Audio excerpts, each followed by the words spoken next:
When I was in medical school about 15 years ago, I used to bother much on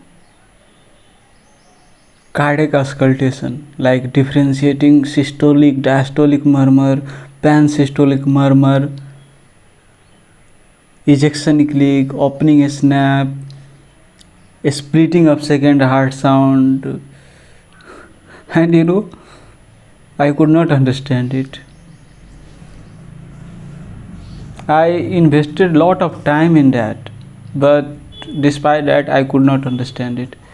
If you can understand it and differentiate with clinical examination, it's great. I appreciate that, but I cannot do that. In this age of AI, echocardiography,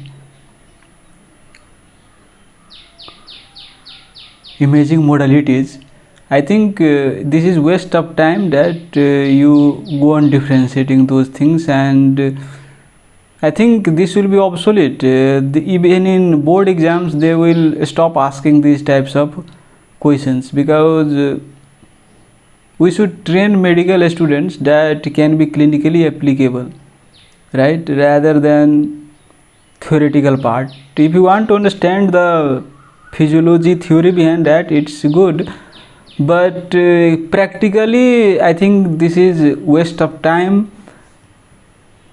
You differentiate those types of things.